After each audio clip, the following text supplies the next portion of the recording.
Hi, everybody. My name is Shelley O'Donovan. I teach at the Wharton School. I also have a small training company. We go in and teach corporate types, mostly in the influence building in the workplace. It's my pleasure today to be moderating the VC panel. And so with that, I'm going to ask my guests here to introduce themselves. And Diana, we'll start with you. Hi, everybody. Thank you, Marty, for having me here. And I'm Diana Radel. I'm the CEO and founder of Dear Owl Group. And Dear Owl Group basically has a AI-based tool for raising capital, as well as we provide traditional kind of intermediary services for raising quite a wide range of capital. Good morning. Good morning. Ron Devari. I'm the founder and CEO of No Capital. I formed the company after leaving Blackhawk, put all my pennies in there, and that's became where I'm going to be hopefully departing from this world at some point. So no intention of going anywhere else. Initially, I took some partners, but now I'm the sole GP manager. And our focus was 2008 when I left to figure out what the future of finance would look like after the credit crisis, that with some of the real frontline things that I observed, both from the banking system, origination, servicing, ultimately securitization and the frauds related to that. Nothing is perfect. We rode that wave from the early 90s to what I consider early 2004 and 5, and we were definitely negative on it.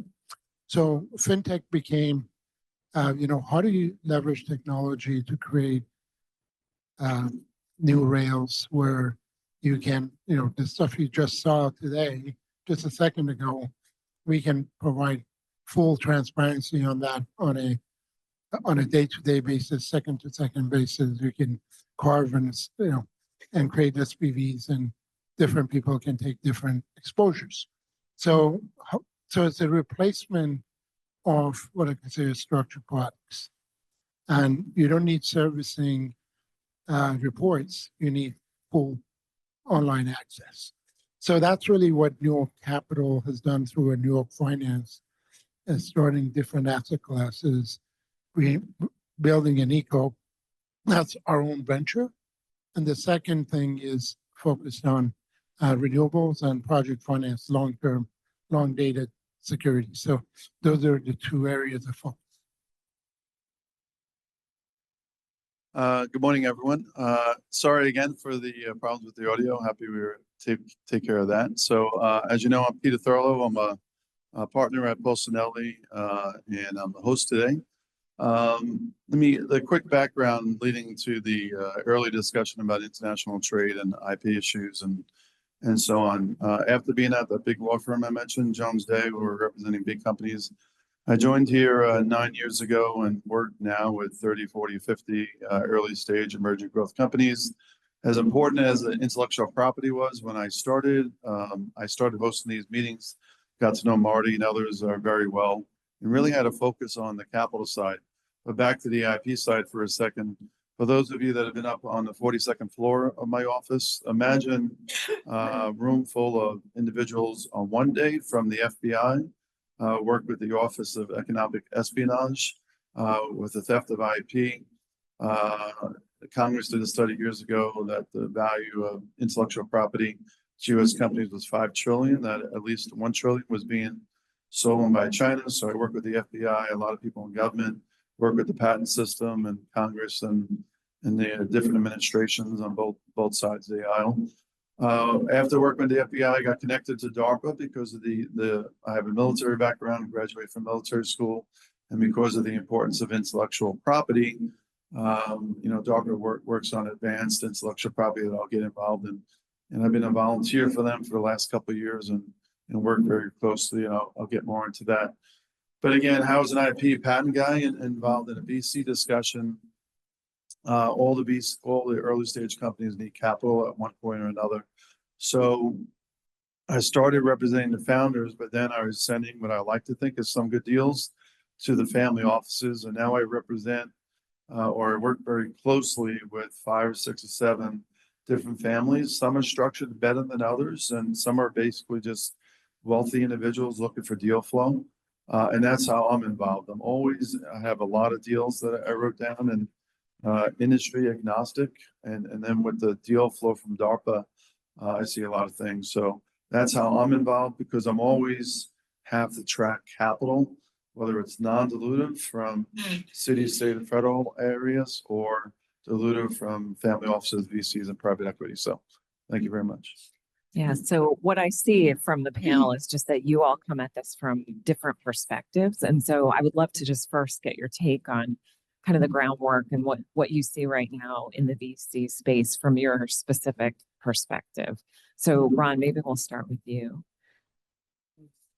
Thank you. So we're on both sides of the aisle, meaning we both create companies and face, put capital, but also raise capital to grow them. On the other side, we do have our asset management as well as the broker dealer side that we raise capital and put money in other VCs. So one of the trends have been that I think there are venture-backed ventures and there are non-venture-backed ventures. So some of the venture-backed stuff can be done on a PowerPoint and a meeting and a general partner thinking that this is the right team, we'll make it work. Here, $100 million, go. Those are not in my space. I have to work hard to get people to convince them that this is not going to be the 9 out of 10 that is going to go back. And so whatever it is, we're going to try to make sure that it will have some cash flow, especially when you start from early stage to late stage. So the environment is, I think, has a lot of non-believers because they do believe you're either big and get bigger, and if you're small, you die, and you're not going to make it. And so it puts a lot of burden on the founders to make themselves really bankable.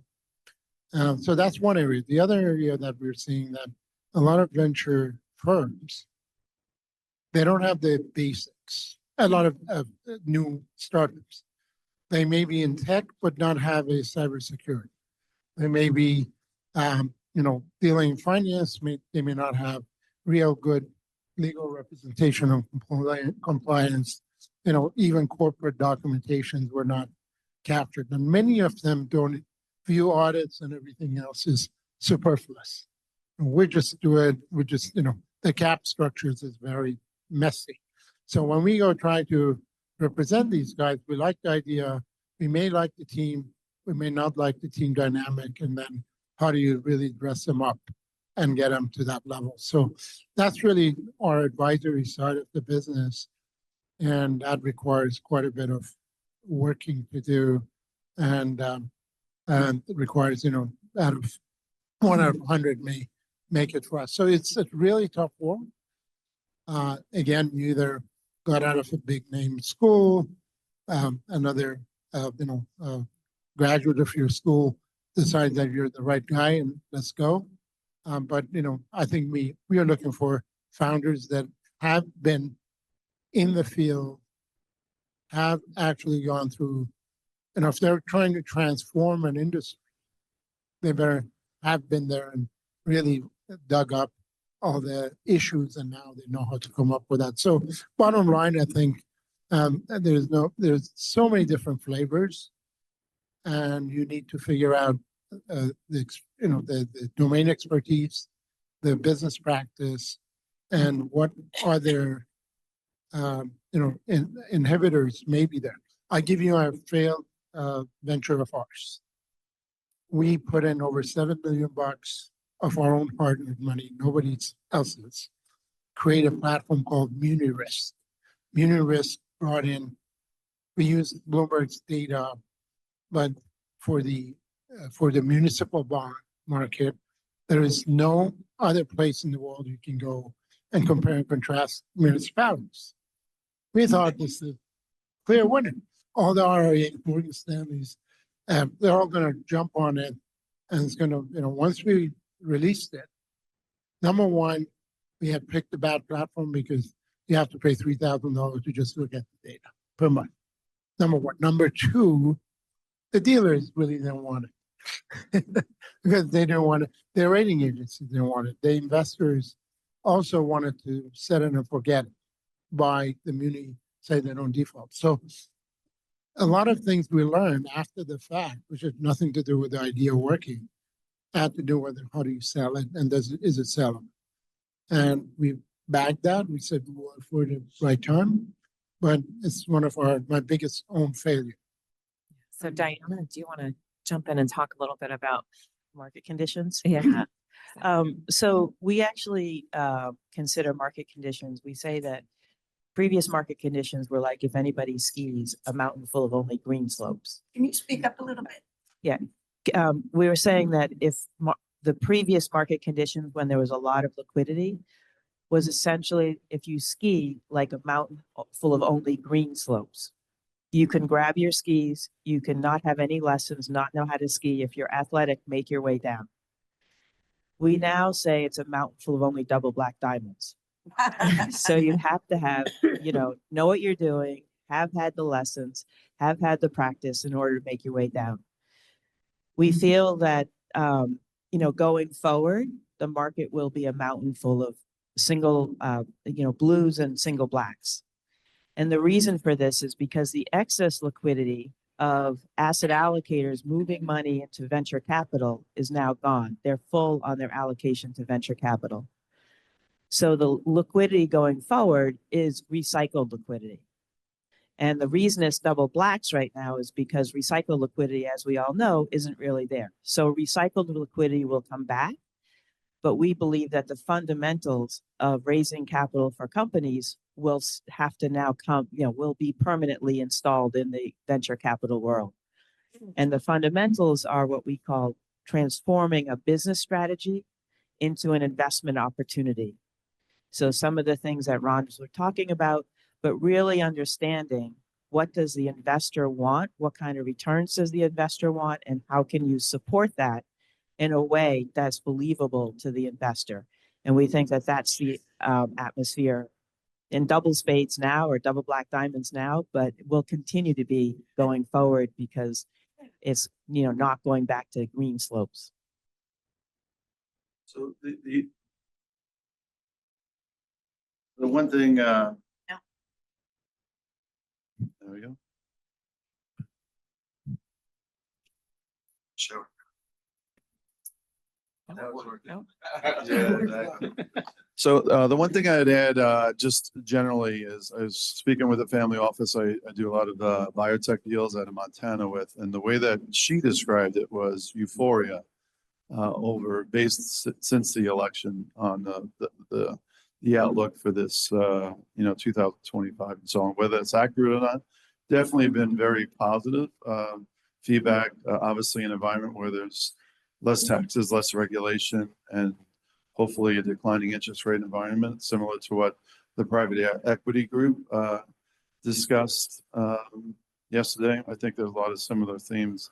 If you look at today's Wall Street Journal on the first page inside, off of the front page, it talks about even the excitement for small business, optimism about business environment. Now, we all know things can change with the wars and all the concerns around the world, but generally the investors and the groups that I'm working on are very excited about this year. Always have concerns, always risk, but definitely much more excited based on the events of the recent months and the election being behind us. yeah. So Peter, I know you did a lot of work on the government side, and can you just speak a little bit to what that looks like and maybe what the deal flow is like on that end of things? Yeah, so what's interesting for the work I do with DARPA, they actually partner, for those of you that represent family offices, it's quite common for DARPA and other agencies. Marty mentioned yesterday the NIH was in the city. DARPA itself has a $5 billion budget, but they work with other agencies to get the funding if even more is needed. And then I've met with family offices personally to do co-investing opportunities. Recently, most of you will be able to determine when I say Illinois-based company doing quantum computing, just a major project on there and focus on that. So I see a lot more. And then about a month ago, I visited Utah, met with the governor, local congressmen, local business leaders. We have some big deals going on in that state between there and Saudi Arabia. And there's a lot of national security issues, no surprise, with China and elsewhere. So there's a exciting kind of focus that more tech companies and other private companies are more willing to work with the government and partner with them in a way that helps out the national security. I went to a big industrial military kind of investment conference in Utah, and that was real the focus. They have they call Hill Air Force Base out there, 35,000 employees. So I see, many of you may remember years ago where there were some issues between Apple getting access to their Apple, the phones for some privacy related data. These days, I don't see those arguments happening. It's more kind of working together with private industry because government knows that they can't do it on their own. So from that standpoint, when you're dealing with the critical technologies, the AI, quantum computing, cybersecurity, and then Deanna mentioned, there's a real concern with supply chain. I think what Marty mentioned earlier about the drug supply is just one example. We've had earlier presenters speak about making drugs in the United States. 80% of the supply of critical materials used to make drugs in the United States come from China. So that's one of the things that we're working on, not just in the United States, where we're opening up and looking at new extraction methods, but also working with our allies around the world on the supply challenges. So I'll leave it at that. Excellent. Diane, can you speak a little bit to just maybe some of the differences between family offices and institutional investors, and just give us a little bit of background around that area? Sure. So there are, basically three types of, I think, active investors in this startup world, or VC world. It's not always startups, actually, excluding the government, who is active. You have strategics, you have family offices, and you have traditional VCs, and they each have their own approach, I guess, to the investment. As many of you here know, the VCs tend to be institutional, right? They have checklists, they have teams, they have committees that everybody has to be convinced of the investment proposition. The family offices can oftentimes make an investment because the company speaks to the heart, or there's some aspect of the company that somebody in the family really likes. They pay less attention to valuation and less attention to potentially less attention to those aspects that the venture capitalists might be very focused on. And then the third are strategics, and the strategics have been actually one of the most active in the venture investing in the last year or so. And the strategics actually also don't necessarily focus on returns. The strategics, if you have a multi-billion-dollar company making a $2 or $3 million investment in a venture company, they're really investing for optionality. So they're trying to figure out if this company can help them either in their core business, expand to a new business, protect them from competitors. And so they also are willing to invest without necessarily looking specifically at returns. So there are a couple of examples of this. In the family office versus venture world, we've been looking at a company that actually is a protein popcorn company. And so they have a specific, I guess, recipe for protein popcorn. They have a very well-known celebrity, I guess, who's got some issues, who has sort of come on as spokesperson, blah blah blah. And so they actually were able to raise $40 million with, no, sorry, $10 million, but at a $40 million valuation with basically $100,000 of sales from friends and family. Now they want to go out for for venture capital money, and it's kind of like, I don't think a venture capitalist is going to invest at that level, right? They have got a big distribution agreement, and they're in Amazon and Walmart and whatnot, but that's the big gap, right? And then the friends and family are always shocked when the VCs come in and sort of reprice things. And on the strategic side, what I would say is I'm actually like a strategic CFO for a battery recycling company. And so I'm quite familiar now with battery recycling and battery, which is very much more complicated than most people can imagine. But anyway, all of the large, auto manufacturers, OEMs have invested in these batteries, either battery recycling or battery manufacturing. And, you're asking why, like the technology is not proven. It's extremely expensive. You're competing against China. There's a long list of reasons why somebody probably shouldn't invest in these companies, but they have, and they've invested because they're trying to protect their flank.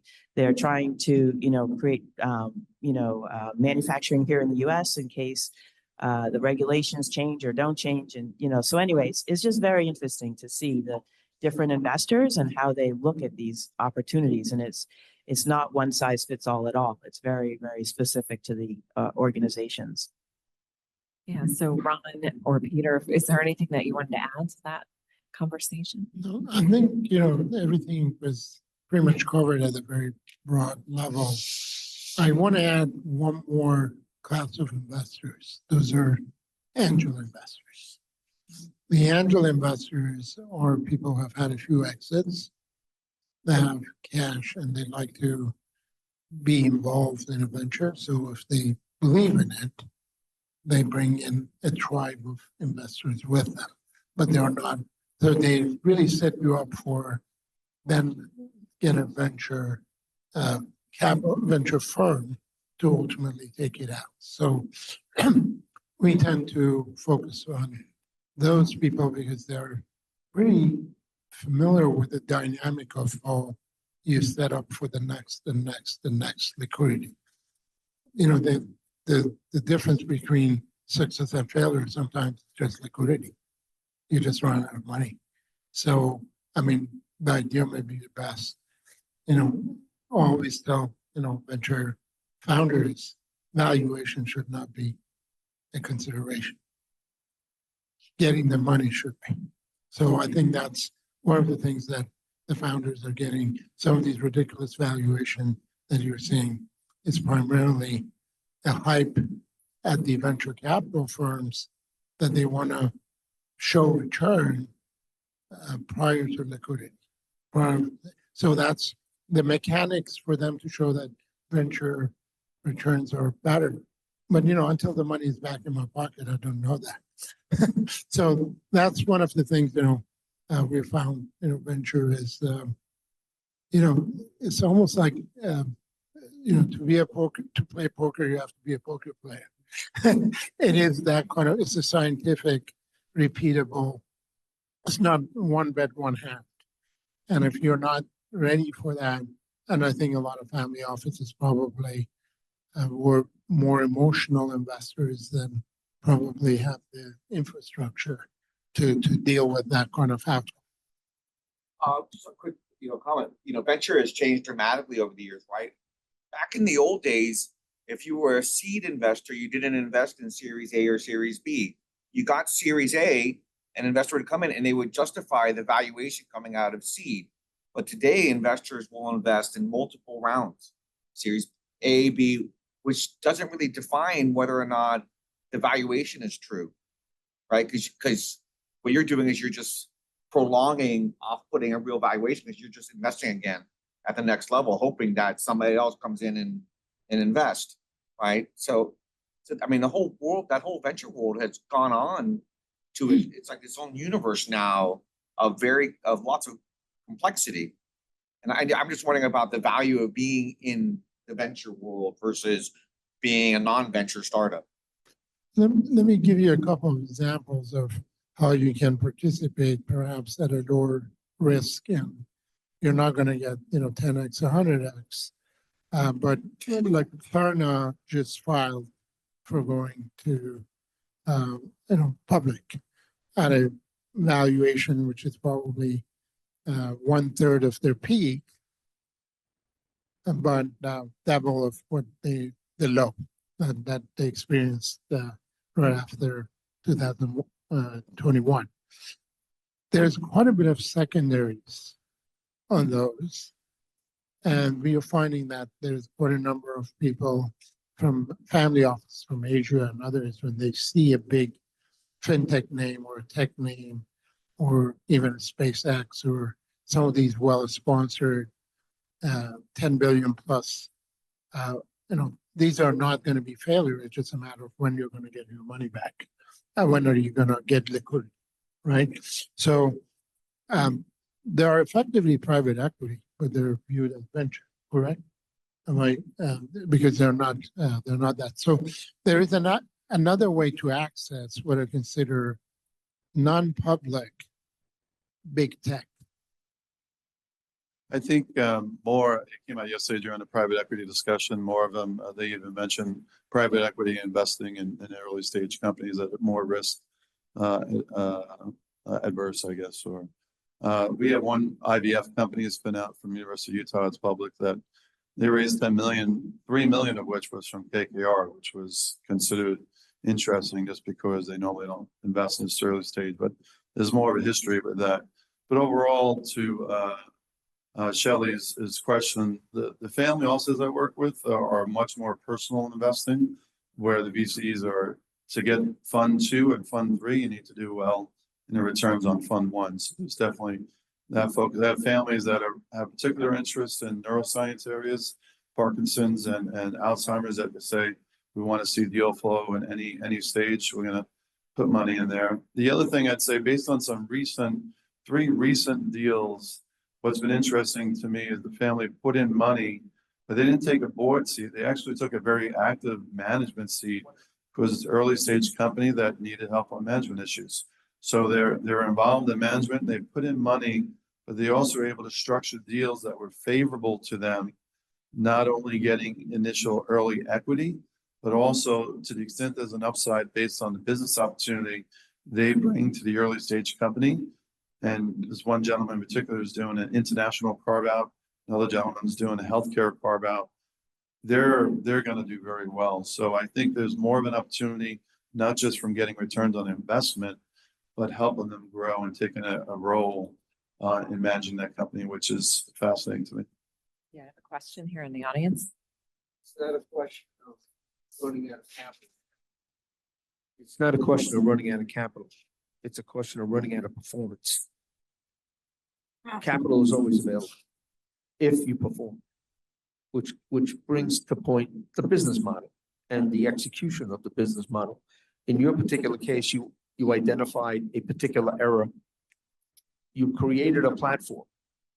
Well, before you create that platform, where was the investigation of the market and who's going to participate in your platform, and whether or not they were willing to make an initial contribution or commitment to use your product if you created it. In every situation that fails, there's a reason for it.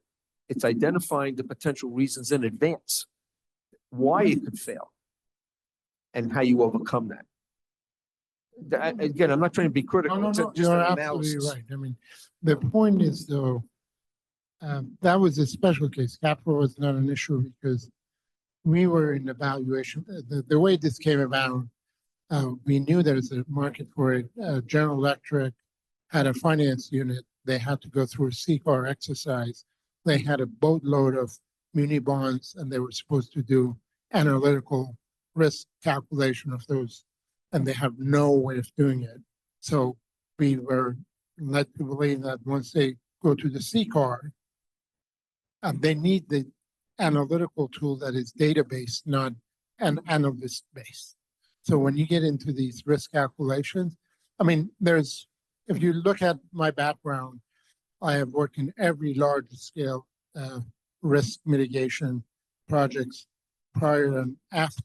So we know the market very well, but the circumstances of CCAR going away after an administration change, or the Fed deciding to loosen up, right? In this, those are unpredictable. We're not saying we're done yet. We're just saying that we're not willing to put more money in until the market comes back.